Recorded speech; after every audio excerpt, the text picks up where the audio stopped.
Hey guys, welcome back to the Woodshed. This is where I'm going to get you started on Dobro with a really foundational video. This is going to go through tuning, what gauge strings to get, what kind of picks, the tone bar that you want to get, the slide, and also at the end I'll show you a little cheat in case you have an old guitar and you just want to try Dobro out before you even buy one.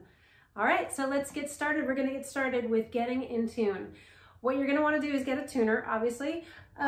Some people do it by ear, and that is great, but it's really nice to have one of these little vibration tuners. It clips on, see that little mouth right there? It clips on the headstock of your instrument. You're going to want to point it up like that so you can see it.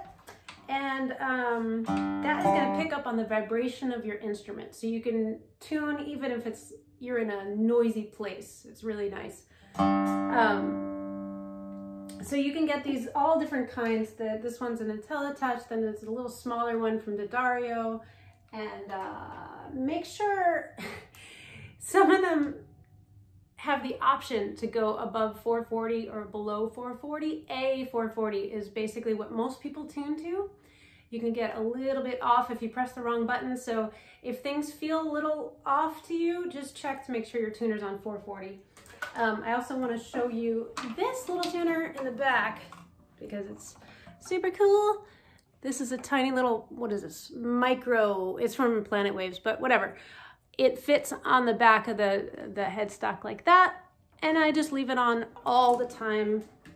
So I can, in the middle of a song, in the middle of a set, I can fix my tuning, which is really handy, and no one can really even see it.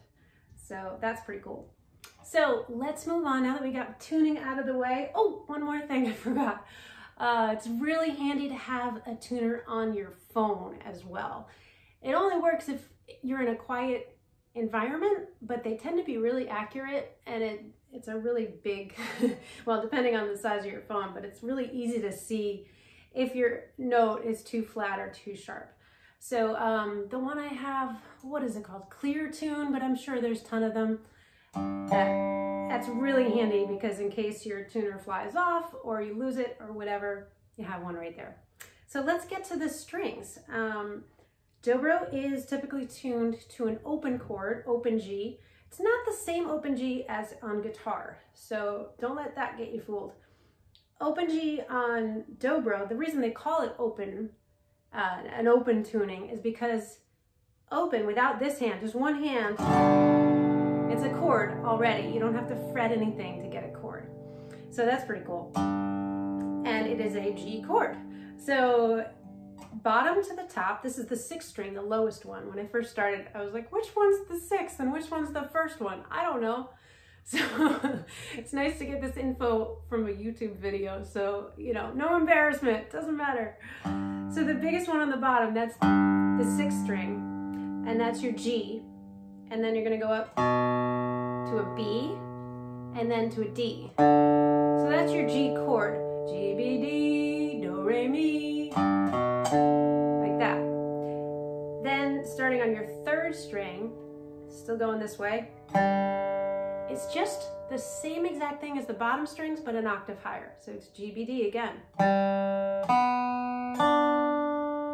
Pretty cool. We only have to know 3 strings, 3 notes. So it's G, B, D, G, B, D. There we go.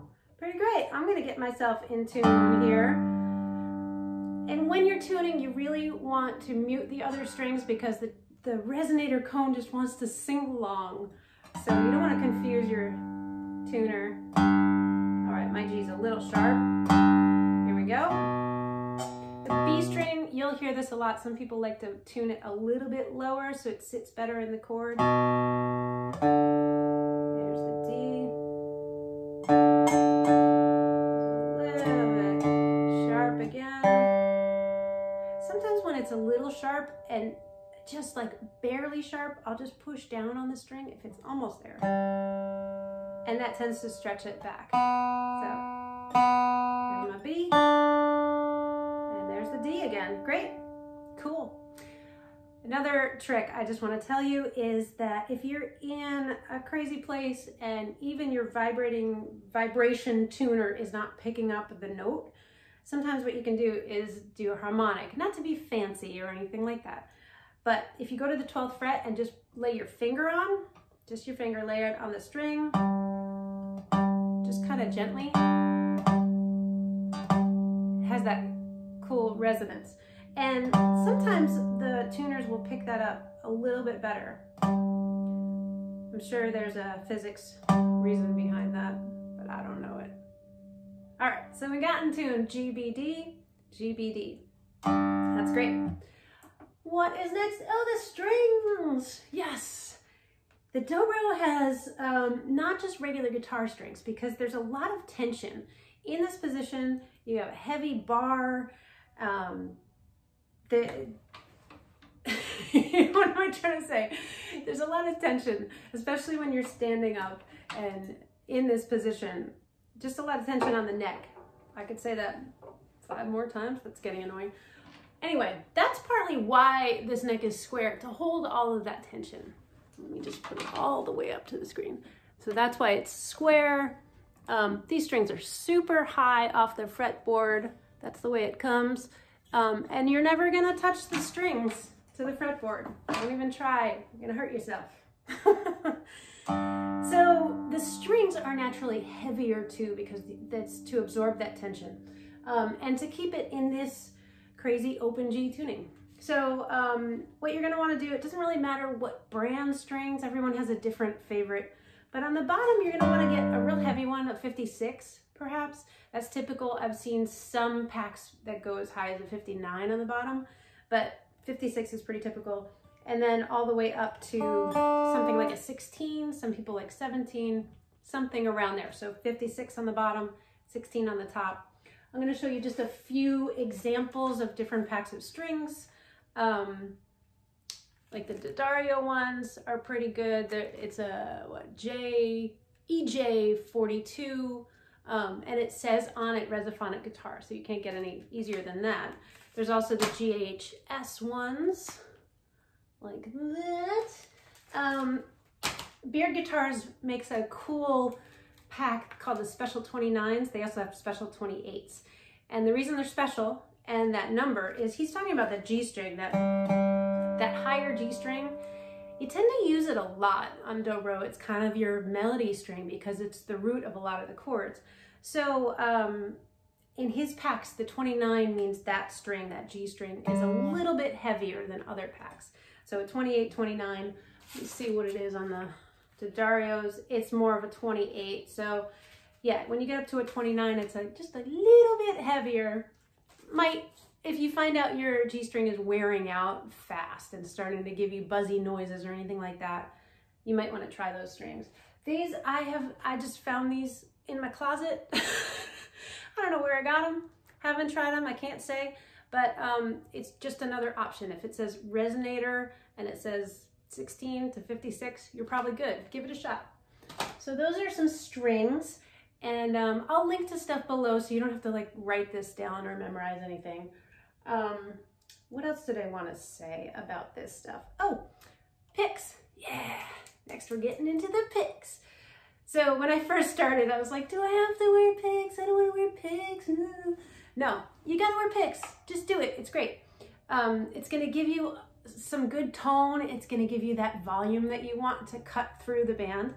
So yeah, get with the picks. So thumb pick usually is typically a plastic one. This one is a Golden Gate.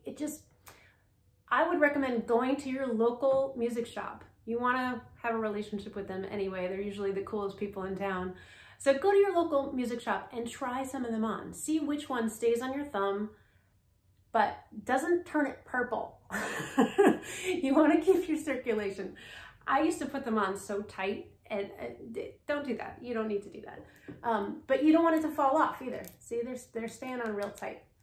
The other thing is the metal finger picks on your first 2 fingers. It looks like they're bent backwards. I know it's weird, but it is what you want. That is right. So let me just show you close up. Here you go. Those are the the finger picks. These happen to be pro picks. They're brass. Most people wear nickel ones. I'm allergic to nickel, so I got these. You bend them back a little bit. Everyone has a different preference for that. This one happens to be a single wrap. There's also, they come in a double wrap like that, if that's more comfortable for you. Yeah, again, I would recommend going to your local music shop, trying some on. Those are kind of hard to get on the internet because you got to get the right size. So experiment with that. The last thing is next to last thing is your tone bar. So you're going to want to get a slide. This is my slide. I'll show you. And a Dobro slide has this little notch at the top. You don't want to get the one that looks like a lipstick tube that's smooth all the way around. Those are for pedal steel because they don't have to pick up their hand quite as much. So you're going to want to get the one with the little notch. I'll show you one more time. Boom. Yeah. Some of them come with like a straight edge and a curved edge. Some of them are straight on both sides. A lot of people start out with Stevens bars. That's a really good one to start with. This one happens to be a shorty by Paul Beard because my fingers are just a little smaller than most people's. But this is another option that has the tilt on both sides. It's really just personal preference. So again, I would try out different bars and see which one works for you. So what was that last thing I was going to tell you about? Oh, right. I want to tell you one thing about the bar that I learned early on that is so stuck in my head and was so valuable to me. When I first started, I met up with Sally Van Meter, who is an amazing Dobro player, and she is a wise teacher as well. So she told me that you don't want any tension in your hand here. So you're not going to want to grip. You don't want to hold on tight to that bar. You want it really kind of gentle. It's heavy, so it's going to kind of weigh itself down on the strings. You don't have to push down. It's going to make the instrument go out of tune if you do that. So you want to be really relaxed. Let me show you how your hand goes on to this thing. All right, so right down that center notch, you put your index finger, your thumb goes on this side, and then your middle finger goes on the other side. These fingers just drag along behind to mute the strings that you don't want to hear. And it's really, really just gentle.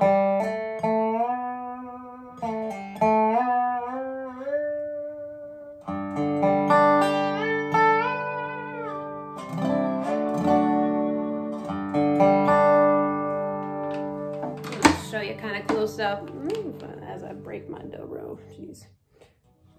See? Oh, I'm holding it up so I can't really. This is one-handed Dobro, people. Oh my gosh. See how I'm tilting it sometimes? I'm holding it all the way down other times, but I'm just dragging these fingers behind. That's kind of what it's going to look like. This thumb is here, but it's not, you're not gripping it. Really, really relaxed. And Sally said, if you're relaxed enough when you're first starting, a lot of times the bar will just fall out of your hand, like literally onto the floor. So if that happens to you while you're starting out, good job. You're relaxed enough. That's a really good thing. And it's something that Dobro players who've been playing for 20 years are still working on, relaxing that left hand. So yeah, get you started off right. So the last thing I wanted to tell you is, if you are saying, oh, but I don't have a Dobro, you're watching this and you're like, I love the sound of the Dobro, but I don't have one, and I don't know if I want to spend all this money, there is a really cheap solution for you. So you can try it and see if you want to buy one. So this is a National steel guitar. I had it. I love this kind of garbage can sound. But it's a round neck. So what I did is I bought this little contraption right here. It's called a nut raiser, and it costs under $10. It just slides right on top of the existing nut and covers it up and raises your strings up. So then it does put a lot of tension on the instrument, so the neck of this is not super happy with me. But if you have an old guitar something that's not too expensive or fancy, ideally. Just get this $10 thing and stick it in, tune it up to that open G that I showed you, and you can borrow or buy one of these slides and just see if you like it, if you feel like, yeah, okay, now I'm confident to buy an actual Dobro. So that's what I would suggest. It doesn't have to be a guitar with a resonator in it. It could be any kind of guitar you want, just to get started and to try it out. So those are my tips for you. I'm gonna put lots of lessons up here on the woodshed, all about different songs and getting started in, there's one already up with Darlin' Corey is one of the first songs I learned to play. And I think that's a great introduction to Dobro, especially bluesy, bluegrass Dobro. So you can check that out. And if you have any requests of specific songs or skills that you want to learn, I am happy to do it. Just let me know in the comments, and I'll try to get those videos up for you guys.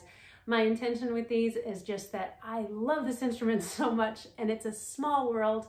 I want to welcome you into it. I want everyone to play Dobro. It's such a great instrument. So good luck with it. Let me know how it goes, and I'll see you next time at the woodshed.